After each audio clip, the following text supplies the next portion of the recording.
4.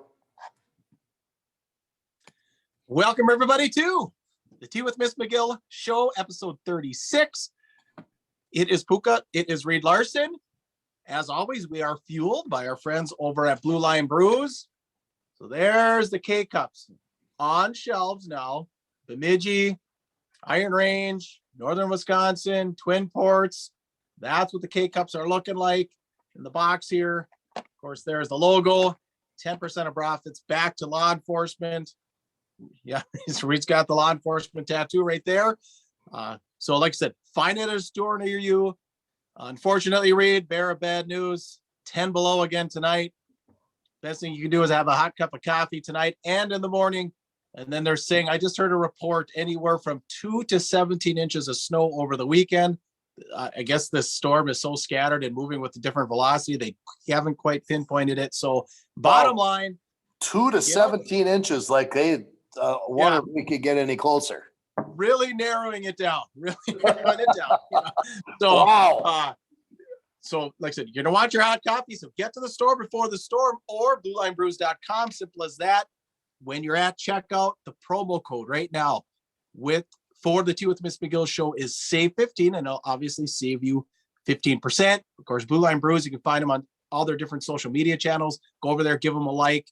We appreciate everything they're not only doing for us, but everything they're doing for the men and women in blue in law enforcement all across the United States. Okay. Like I said, episode 36. Welcome to the star of the show, Reed Larson. How was your week?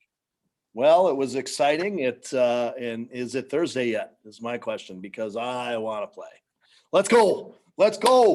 We got one game to talk about here tonight that I don't think there'll be any questions in anybody's mind as to the outcome of that game, the Section 7 Single A championship game that's going to be currently going on here within the next 40 minutes. So we'll be touching base on that next week, but I don't think there's as much of a question mark of the finale of that game as there is with the AA game, which we'll get into a little bit later on. But it's playoff week. It's section finals week. It's one game for, the final 4-2 teams, or the final 4 teams remaining in the Class A, AA Section 7 right now. So giddy up. Let's go. We're ready for playoff hockey. We're ready for next week. We'll be previewing state tournament hockey. Yeah, giddy up. Yeah, and that means we only got a couple weeks left, fans. Now, I guess maybe we should bring this up at this time. So we go weekly during the high school hockey season. We will do the state tournament show, then we will do a recap of the state tournament, and then we'll go to a monthly interview format until the season. So, we'll get back to a weekly show in November. So just be aware of that you won't be hearing our beautiful voices and or seeing our beautiful faces on a weekly basis here coming up in a few weeks. So share and like while you can, because the Tea with Ms McGill Show weekly just has a few more weeks left. All right. Speaking of 7AA hockey, like you brought up, Reed, why don't you give us a little recap from Saturday down at Amsoil, as there were 4 teams competing for a shot at the title here. Right. Yes. 4 teams that were down there playing for the AA opportunity to make it to the finals. The first game at 5:30 on Saturday night was between Andover and Forest Lake. And it had actually turned out at the very beginning of that game where Forest Lake was putting everything at Andover. It was at one point in time, it was a 3-2 hockey game. Forest Lake was giving them all they could have, but that really only lasted about the first 5 minutes of the first period. Then it was lights out, started banging things home. I couldn't even, off the top of my head, I can't even remember what the score was after the first period. But when the first period was over, the game was out of reach for Forest Lake to even do anything after that. So it ended up in a final Andover over the top of Forest Lake, 10-2.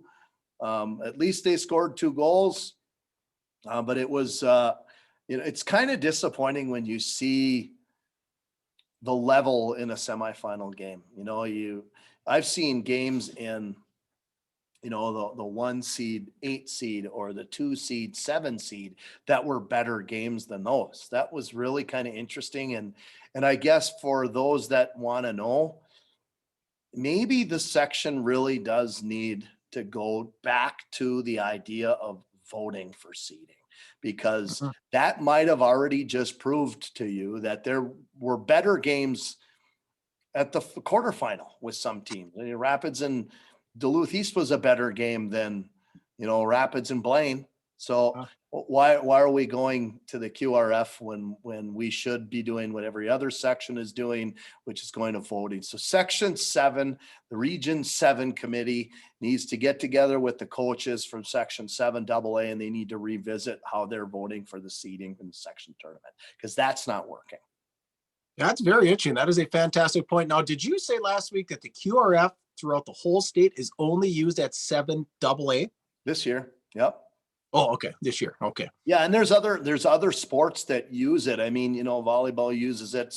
I don't know if it's basketball that uses it as well, but there's a lot that uses that QRF rating. And right now, Section 7 AA is the only one in AA that uses it. And I just think, why are we doing that when everybody else is they're using coaches' knowledge versus a computerized algorithm? That, to me, it boggles my mind how some of these teams are rated above others.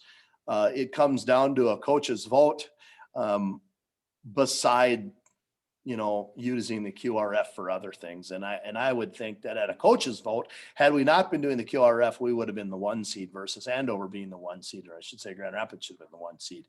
At any rate, it doesn't matter.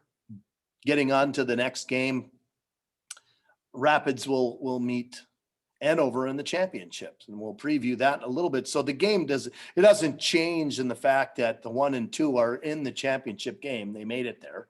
So whether we're 1 or we're 2, the only difference is that, the 1 gets home ice advantage, and really the only situation that's a bonus to you there, because it's not in your own building, is that you get last change. So that's the only thing that matters.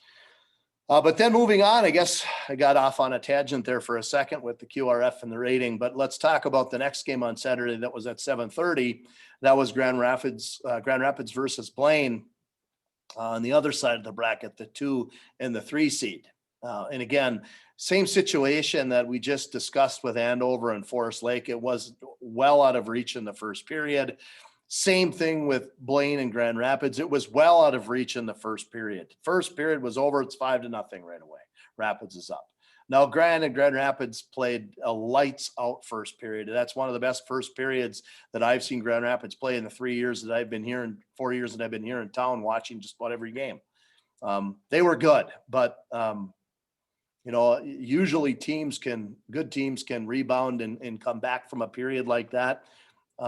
Blaine did not. They ended up scoring a goal later on in the game, but it just didn't do anything. Rapids proceeded to pump in, 4 more goals between the second and third period. It ended up at the end of the night, 9-1.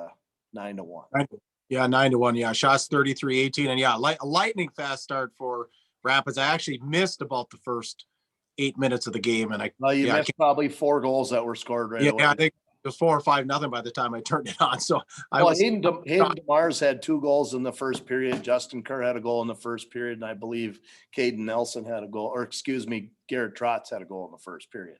After that, your guess is as good as mine. Hayden DeMars ended up with a hat trick that night. He was lights out, one of the best players on the rink. It was fun to watch him play. Other guys on the rink that were good. Grand Rapids' second line was unbelievable. Henry Sturl, Hayden DeMars, and Justin Kerr were just lights out. Joey Del Greco's line with Caden Nelson and Garrett Trotz were lights out. And the third line was unbelievable too. Just the presence that they brought to the game. It was fun to watch. And when we get into previewing the championship game here later on in the show, we'll talk about what it's going to take for Grand Rapids to be able to seal that as the 2 seed. So great day of hockey just to watch. If you're a hockey fan at Amsoil, you always got to like the atmosphere. It's just disappointing that the parity between 1 and 4 and 2 and 3 wasn't better hockey. I'm not really sure, but going back to what we just said when we went off on our little bird walk there for a second, I think it comes down to the QRF. I really do. I think teams got seated in the wrong spots. Yeah, no, that's a good point. I hadn't thought of that. And of course, a mistake Blaine made too was they kept paying visits to the penalty box, and that power play is just clicking on all cylinders. Yeah, you can't put a power play out there like Grand Rapids' power play, or if you're watching, tonight as we speak here within the next 30 minutes, if you're going to watch Hermantown play, those two teams have power plays that are 35% or higher. Hermantown is scratching at 40%. Grand Rapids is at about 36% or 37% on the power play. That's unbelievable. You do not want to put teams like that on the power play. Bottom line, guys like Easton Young, Joey Del Greco, Ren Merkway, these guys are gonna score if you put them on the power play. Yeah. Bottom line. Tic-tac-toe, that's for sure. All right. Anything else on 7AA? Nope. All right, we'll move into the 7A, which I kind of covered. So these games were Friday. Hermantown ended up kind of running over Greenway. Not terribly. It ended up 6-0. 1-0 after one. Greenway kind of hung in there. I didn't get to see the first period. I was listening to it. But then things like you kind of talked about with Forest Lake and Andover, things just kind of got out of control a little bit in the second. 46-13 shots on goal. Like I said, 6-0 win for Hermantown, but Jurgensen, he played a heck of a game, 46 shots. Yeah, that doesn't surprise me. I mean, like we said last week, if there was any team that has a chance at knocking Hermantown off in the history of Greenway being able to do that, and just in the, I guess, not so recent future. I would like to say it was for you and I, it seems like it was just yesterday we watched Greenway knock them out in the section finals, but that now already was 2019. We're already a few years down the road here. So if there was any team in my mind that could have had a chance at it, it would have been Greenway, but really, I don't think that there's anybody else in that section that's got a chance. So besides that, though, when you're looking at the 2, the 3, the 4, the 5 seed, those are some pretty even teams. Rock Ridge ended up knocking off Duluth Denfeld at one point during the season. Greenway had knocked off Rock Ridge. Hibbing knocked off Rock Ridge in the playoffs. So, I mean, look at the parity between those teams. It's interesting to watch. It's fun to see these teams battle each other for the opportunity to play in the section finals. And I guess I hate to say it, it's battle themselves down for the opportunity to get to play in the section finals because we know who's going to move on in the state tournament. Yeah, exactly. So like I said, that game, so it'll be Denfeld Hermantown. That game will be firing up here, like I said, about a half hour. So that brings me to Denfeld, who faced Hibbing in the other semi-final game in 7A. 14-7 shots in favor of Denfeld after the first. It was 0-0. 4 minutes into the second, Caden Polstol runs Hibbing goaltender Braden Boyer, gets a 5-minute major for charging. So we're thinking, here's Hibbing's shot to maybe get on the board. Ironically, so Boyer exits the game. Logan Radovich comes in, and kind of a lucky play. Denfeld is able to poke the puck out. Connor McClure's on a 2-on-1.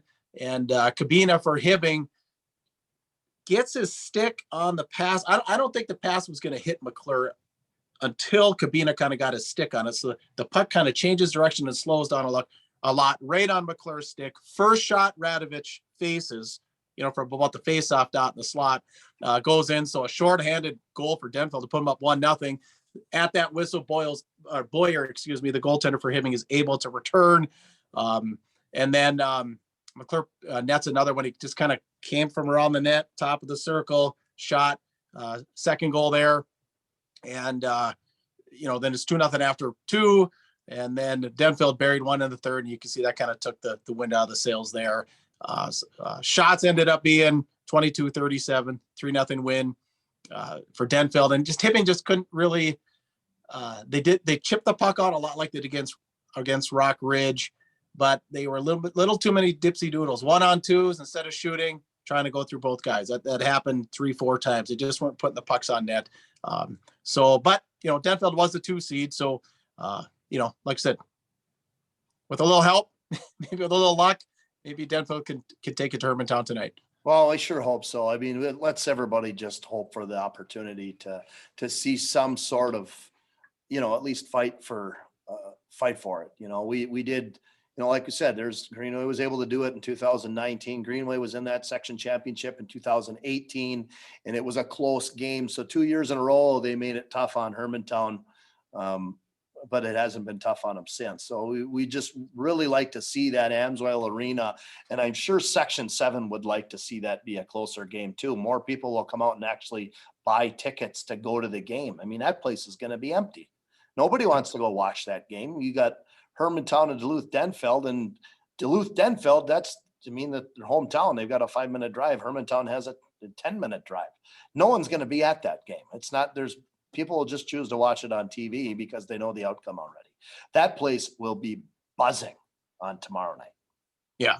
Well, I wish they'd go back to that format, at least for the single A, not so much a double A, because they're drawing more from the cities. But, there used to be, back in our days when the playoffs, they used to rotate between the deck and Hibbing, back when it was the deck. And for single A, I could see a lot of justification for that, because even if it was Hermantown Denfeld tonight, if it was in Hibbing, I think the building would still be fairly packed, because there's just a lot fewer entertainment options on the range than there are in Duluth. And I think a lot of people would show up for that. So I wish they'd go back to that rotation, but I've kind of dug down that rabbit hole more than once, and it doesn't sound like that's even a possibility, unfortunately. But Iron Range hockey playoff, I'd love to see it. Everybody likes that opportunity to play, and I think it's not as much about the crowd for them as it is, the atmosphere of getting to play where the Bulldogs play, right? And I think we've gone from, hey, let's try to get to the state tournament so we can play in the Excel Center, to, hey, let's just see if we can get to the championship game and you get to play where Amsoil is. And part of that is because nobody has seemed to have a chance to play at the Excel Energy Center from Section 7A. It hasn't happened since Greenway, and before that, there hasn't been anybody to do it since Hibbing or Virginia. I think there was a year or two there in between where Duluth Marshall made it, but Hermantown section to lose every year. 2011, I believe it was the last time Hibbing's gone, and maybe Virginia squeezed one in there at some point. It was 9 and 10, and then in up to 2014, it was either Hibbing or Duluth Marshall. And then in 2014 was the year that Hermantown came back in the section. They came from Section 5. Okay. All right. Well, this is a show of the people, folks. So please, add your comments on anything we've had thus far, especially on the Hermantown subject. I know it comes up a lot. If you got a comment on that, please comment. Well, by the way, I don't mean any disrespect. Hermantown's got one heck of a program. It to me, the parity of it just isn't there anymore. It's frustrating as a fan and a coach when the same team goes every year. So I'm not going to be that guy that's hating on a program that just is dominating. Good for them. I mean, they've done the right things. Pat Andrews has done the right things. And before that, Bruce Plant has done the right things to be able to get their program in the right spot. Just from a guy on the outside looking in, it'd be nice to see somebody else win once in a while. That's just my point of view. Absolutely. All right. A word for Minnesota hockey camps. MHC, Minnesota Hockey Camps, Breezy Point, Minnesota, the camp where the pros go.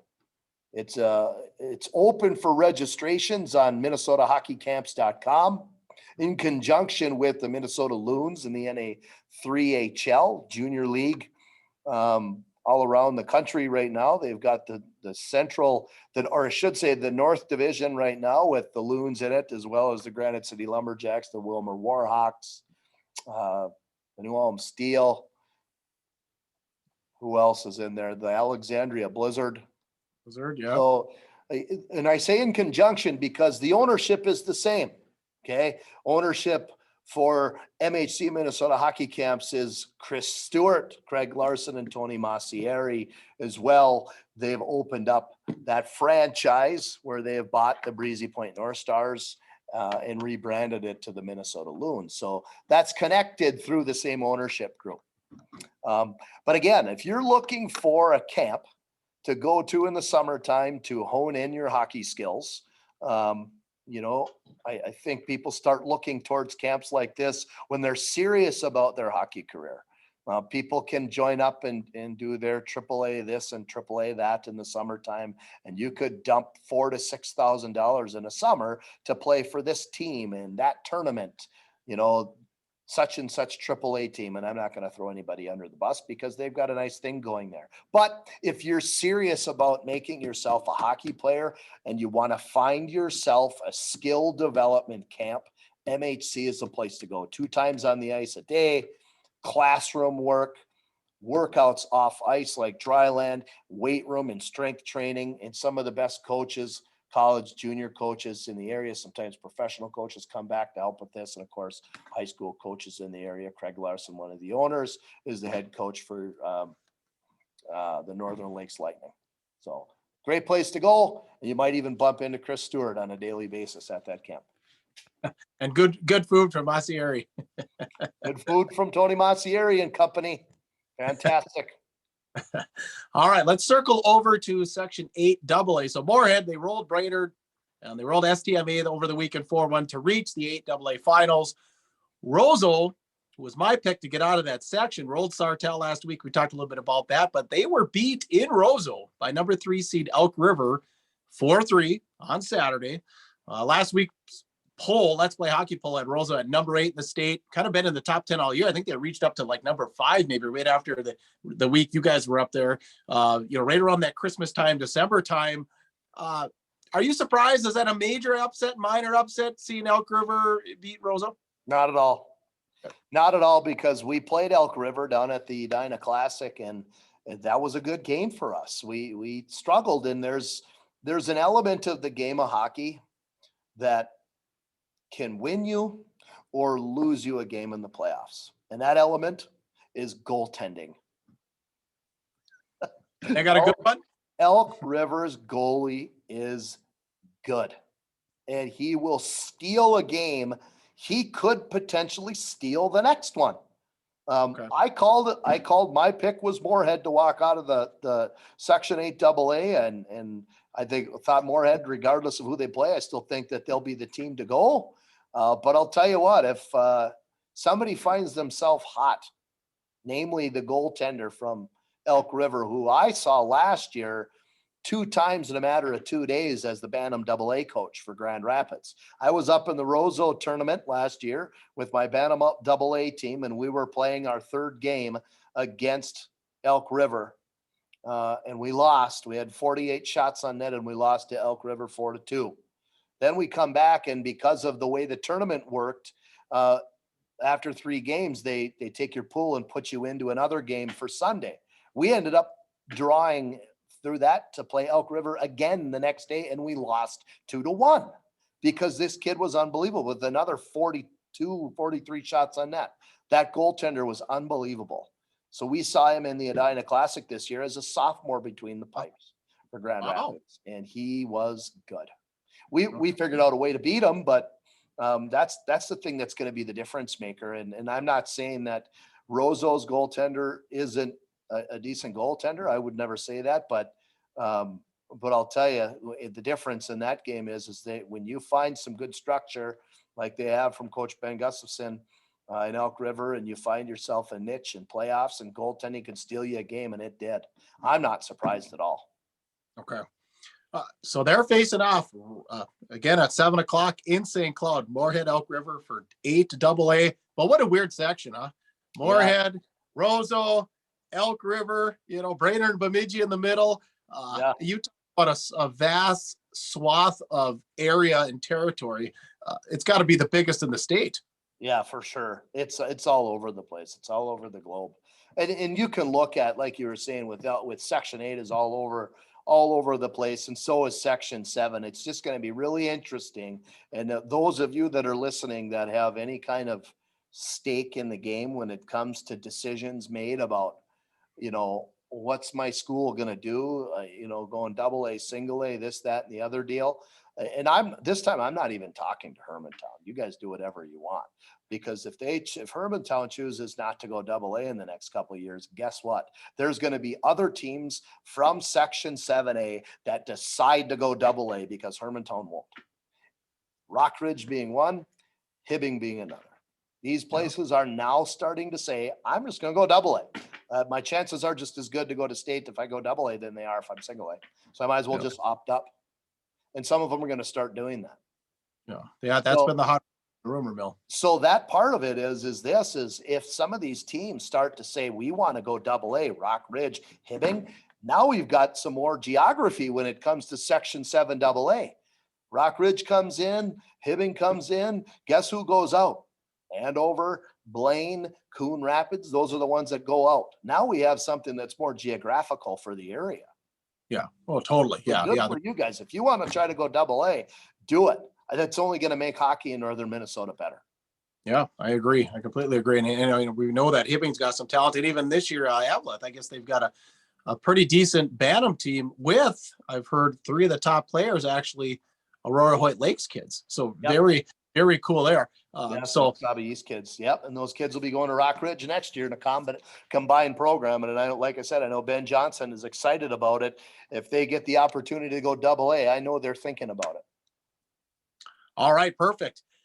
Iron Range Apparel, again, 10 below tonight. And again, playoff hockey's coming. So what you're going to want is your cap from ODR at Iron Range Apparel at the Thunderbird Mall to keep your ears warm as the weather gets cold. And like I said, I've been at the rinks lately, and this is what all the cool kids are wearing. ODR swag. They got t-shirts, they got jerseys, they got caps, they got baseball caps, all that good stuff. Like I said, in the Thunderbird Mall in Virginia, we call it the Gift Buyer's Paradise. You get a little bit of everything.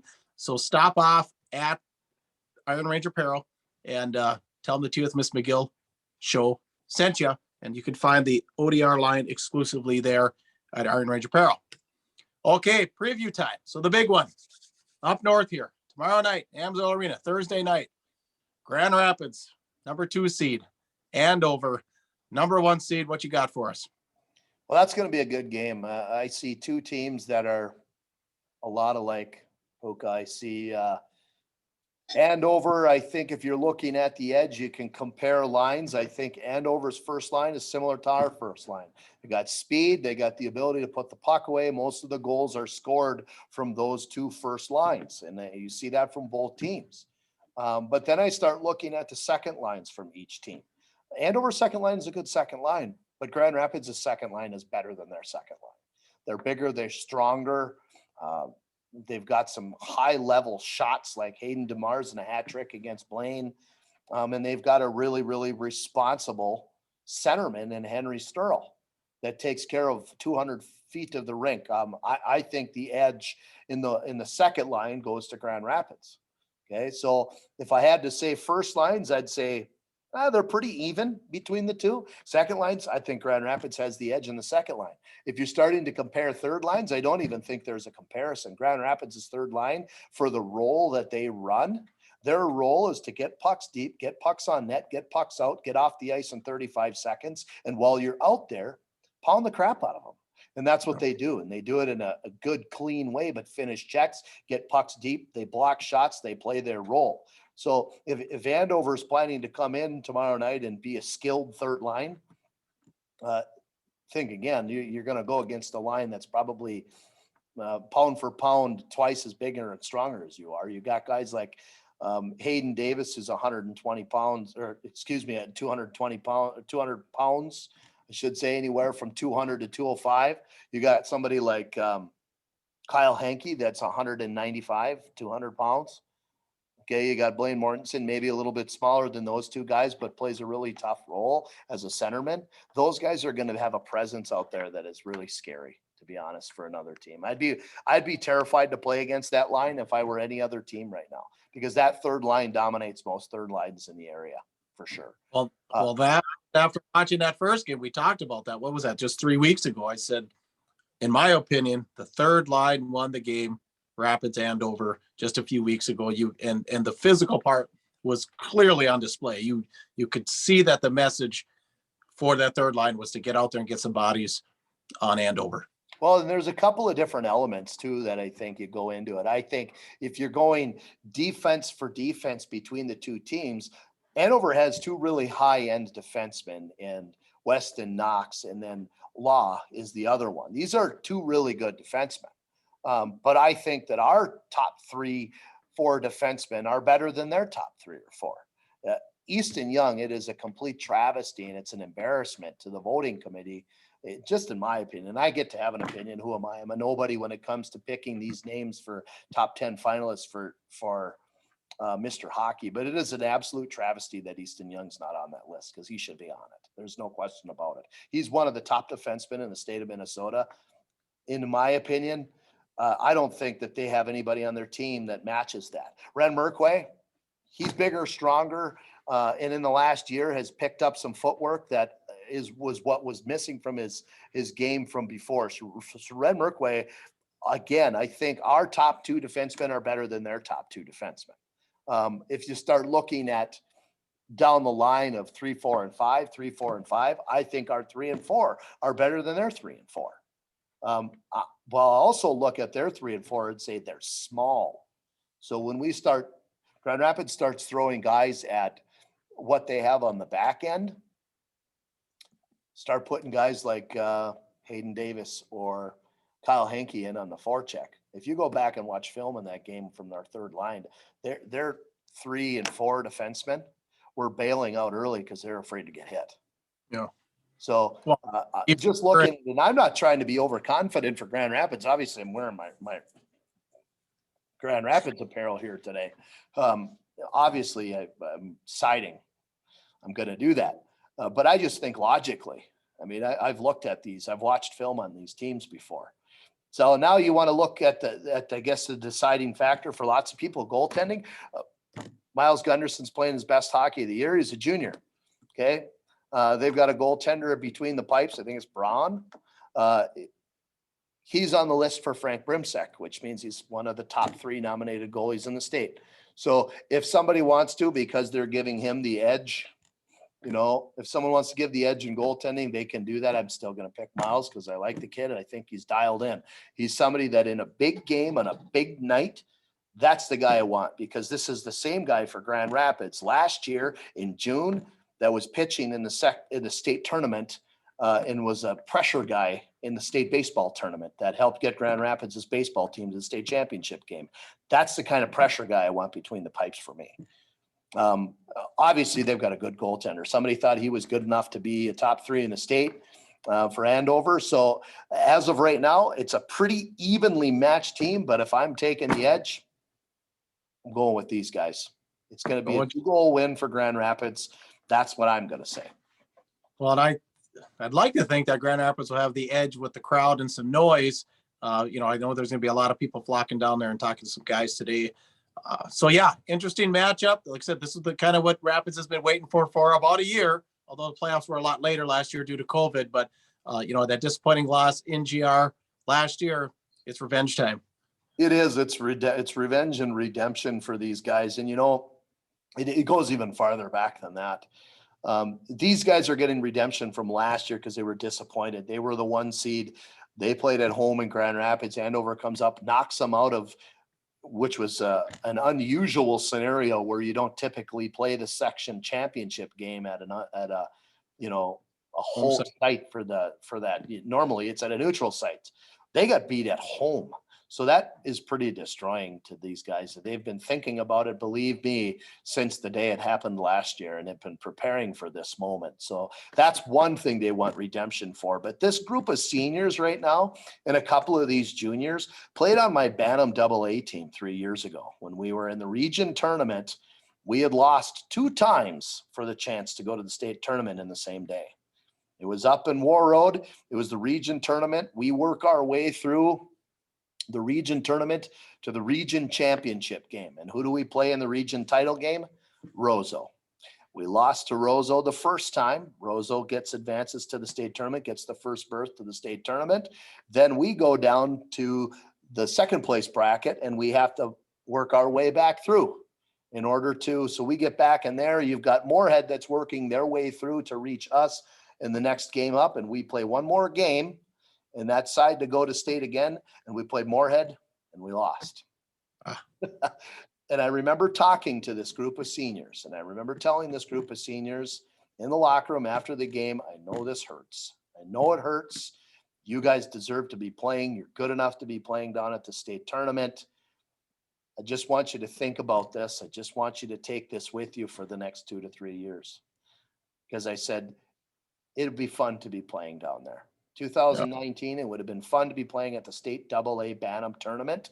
But I'm telling you, this group of guys is going to be playing for a championship, and you're going to win it when it matters. And it's now. Yeah. Another shot. All right. Anything else on the preview? Nope. All right, our friends over at the Rink Sports Bar in Eveleth, just down from the Hockey Hall of Fame. Breakfast we talked about, they did a soft launch in like January. That's been going full scale. Today, recording day is Ash Wednesday. So that means Lent has started. That means it's fish fry season. Don't forget about their Friday fish fry at the Rink Sports Bar and Grill in Eveleth. Of course, daily specials all the time in the hockey-themed restaurant, 248-8582. 248-8582. Give them a call. You can pre-order and just pick it up or order online, the Ring Sports Bar and Grill.com. Say hi to Michelle. She'll take really good care of you. All right, a few more news items to go through here. Congrats to International Falls Bronco Jr. Colin Koschuk. He led the IRC in scoring this year, 12 goals, 17 assists, 24 regular season games. Second year in a row, if you recall, Brady Wicklund took the title last year for High Falls. So, nice work, Coach Baldwin. 2 years in a row for you. The roster for the Essentia Health All-Star Game has been released. We actually posted that to the Goat Sports Facebook page.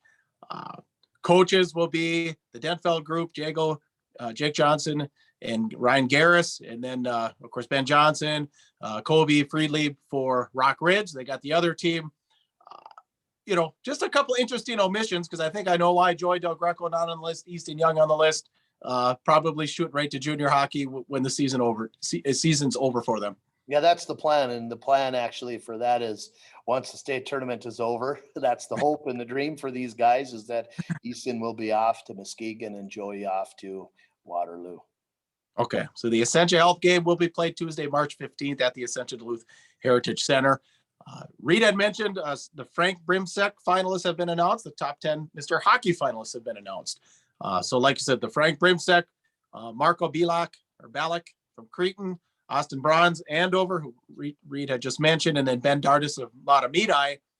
We got a couple of Northlanders here in the Mr. Hockey top 10 finalists. Alex Bump, Prior Lake, Joe Del Greco, Grand Rapids, Drew Fisher, Cretan Durham Hall, Damon Gardner, Warroad, Dylan Godbout, Hill Murray, Leo Gruba, Hill Murray, Barrett Hall, Gentry Academy, Gavin Lindbergh, Moorhead, Tristan Sarsland, Benilde St. Margaret, and Max Strand up of Roseau. So let's circle back to kind of some of the Northlanders.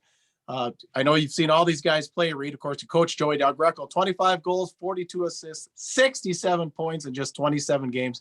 Pretty damn impressive. And the guy, if you've never seen him, he's a little undersized and he still totally gets it done. Yeah, he's adjusted to the game for, like you said, being undersized. He's adjusted to the game at the high school level, of course, over the course of 3 seasons of playing. He reached his mile mark of over 100 points just a few weeks ago. He's got 111 points right now, career-wise, for Grand Rapids High School. He was on a 31-game point streak that dated back to end of February last year. He was on a point scoring streak. It ended against St. Thomas Academy. He didn't get any points that game. And then a couple games later, he started getting points again. But at any rate, he deserves to be in that position. He's, like you mentioned, he's undersized, but his ability to adjust to the speed of the game, his ability to protect himself because of his size is second to none. He's going to have a future in the game. Like I said, once the season is done, he's off to Waterloo to be a part of the USHL and get that much needed experience in. And as of right now, still not committed to any place for college just yet. But that'll be right around the corner, 100%. So I'm not going to give what are his chances of being Mr. Hockey, because I would just love to see it. But we're just going to let those votes just lie as they may. Well, on a quick tangent on, the commits and such, and there seems to be fewer commits. And I was with the father of a Division I hockey player today. And, remember, all you hockey fans, if you were affected by COVID at all, then you get that extra year. So even if you were a freshman last year because of COVID, or I don't even know if they go back 2 years. I think they go back 2 years because they actually canceled some of the D1 athletics. Because hockey didn't get a national championship game in 2020, I do not believe. No. Right?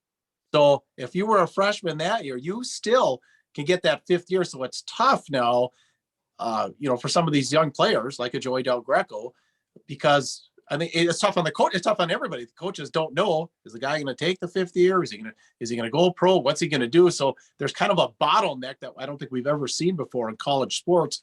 I didn't realize that it was going on if you were affected. I kind of just thought it was last year's seniors, you could come back, but no, it goes all the way back. You were a freshman, you were affected. You have the option of playing that 5th year. And that's, of course, all NCAA Division I sports. Yeah, that's an interesting wrinkle to bring into the conversation, because that does affect things. And it makes you think about, how is Joey Del Greco not committed? How are guys like Easton Young not committed? Oh, that's why, because there's still people in that portal that have another year to play that normally would have been off, and kids are staying in college a little bit longer. You don't see that I'm going to take off early to sign a professional contract right now. People are staying for extra years, and some are even transferring to different schools to play. So there's different rules with that I won't even get into, but yeah, that brings a different wrinkle into it. I think Joey Del Greco, in any normal time frame right now, if we hadn't dealt with COVID a couple of years ago, he'd have been committed already. Right. Exactly. Well, let's talk about a guy who is committed. Another guy that I know you got to watch this year, Damon Gardner of Warroad, 37 goals, 74 points in just 26 games for Warroad, and he's a Clarkson commit. Yeah, he's a man-child. Phenomenal hockey player. He's got a ridiculous amount of skill. He's got the size of an NHL player right now. He's got, D1 NHL written all over him. And of course, he's coming from Warroad, which he hasn't. This is the first year he's played back in Warroad since he was a peewee. So yeah, he's up for Mr. Hockey. I think it's a little frustrating that someone can take off and then come back and then 1 year and they're up for Mr. Hockey, but you're just getting my interest and opinion on it. Should he be there? I mean, normally he would be there anyways. He's that good. I just look at, where was he last year? He wasn't playing in Minnesota. He's playing in the USHL. So he decides to come back to play high school hockey, and he's up for Mr. Hockey. So at any rate, I mean, that's just me throwing a couple of heart darts there at Warroad, but I can afford to do that once in a while. I know a lot of people up there. Jay Hardwick might call my phone back, or Drew Parsley, a couple of my buddies up there, Al Hasbargen, might start to call me and say, "What are you doing throwing Warroad under the bus?" Well, that's just me. I do that once in a while just to poke fun at people. Damian Gardner is unbelievable. He's a great hockey player.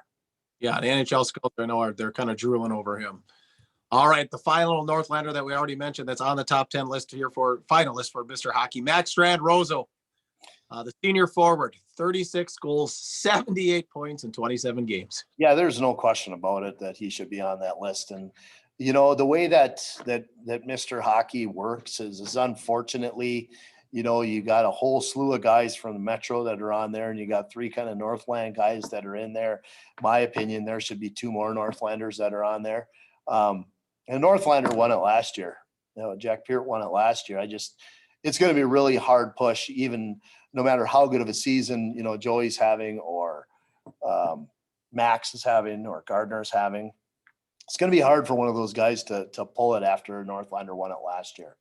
There's going to be a hard push for somebody like Alex Bump out of Prior Lake, who's had just a great year. And to be honest with you, he's kind of the front runner for it. If I had to say who's going to get it, he's the front runner, but I've been proved wrong before, and I just will keep my fingers crossed for those 3 guys that are Northland guys. Max Strand is deserving as anybody is for that position. And he's got a great hockey career ahead of him. I just think, in my opinion, I think it's a complete travesty and a colossal miss by the committee that picks the finalists that Easton Young isn't on that list and that Thor Bufflin isn't on that list. They both deserve to be on it. And Thor Bufflin is a Rozo guy. Yes. Okay. Well, interesting. But yeah, good luck to all the finalists, especially to you guys from the Northland here. Of course, we're all rooting for you. Speaking of rooting, Region Weekend for all you youth players. A lot of teams competing. High Falls, I know Hibbing's sending a bunch. Rapids sending a bunch. All over the state. Any comments on youth hockey? I just want to wish all those youth hockey teams the best of luck as they go on to represent their communities in the region tournament. It's not the end of the world if you don't reach that Maha state tournament. It's definitely a milestone that everybody wants. A state tournament is what everybody plays for, and a chance to go there. And I wish you the best of luck at your chances to get there. But again, it's not the end of the world. I've seen teams that have gone through youth hockey get bumped out in regions or bumped out in districts. And then, 4 or 5 years later, they're playing in the section championship at high school when it matters, and their team is down at the XL Energy Center. So let me rephrase it. I'm not telling you that it doesn't matter whether you go to state or not in youth hockey. It's fun. It's a lot of fun, and it's good for programs. But where it really matters most is what happens and what we prepare for is kids to play at that high school level and for them to make it down to the XL Energy Center for the Minnesota State High School Hockey Tournament. Yeah. Well, yeah, kids, I played in 3 region tournaments, and of course with phones and everything, take some notes in your phone, and you'll look back in 20 years and you're not going to forget your experience at a region tournament. They were always fun. All right. Anything else, Reed? Nope. All right. Well, good luck to you. Good luck to the Thunderhawks tomorrow night at the Amsoil Arena in Duluth, 7:00 puck drop, of course. So if you're not doing anything tomorrow night, get down there and, go and support the boys. Swing over to the rink, grab dinner, head down, maybe do a little shopping over at Iron Ridge Apparel. While you're over that way, head down to Duluth, have a good time. Like I said, please comment. If you want to connect with us more personally, Goatsportsmediallc at gmail.com is where you can do that. Puck is just dropping here. Denfeld just won the draw, so that game is going on. Sharing is caring. Please share the show. New merch. And a bunch of new merch sold, especially if Rapids makes the tourney. Like, it's almost Rapids colors, Reed. I mean, it's a little more red than orange, but hey, close enough. And you're going to want to be. We can't make orange on there. We can put orange. We can have another order made and turn that little thing into orange if we want to. Yeah, you could put Young and Del Greco got screwed, or Young. They got ripped off. Yeah. Orange. So find me, or even track down me. We'll find a way, but just like I said, comment or like I said, send us an email, Goatsportsmediallc at gmail.com, $20 for a t-shirt. You want to look cool. This is the way you're going to get an interview going on the state tournament if you have a Tea with Ms McGill shirt on. There you go. Once again, thank you. Blue Line Brews, the Rink Sports Bar and Grill, Iron Range Apparel, Minnesota Hockey Counts, Iron Range Goalie Academy. Again, find us on Rumble. Also find us on Instagram, Rumble, Goat Sports Media. On Instagram, Tea with Ms McGill. Like I said, good luck, Thunderhawks. For Reed Larson, I am Puka. Get out there, especially you Thunderhawks. Get out there and be your dream tomorrow. You're tuned to the Tea with Ms McGill Show.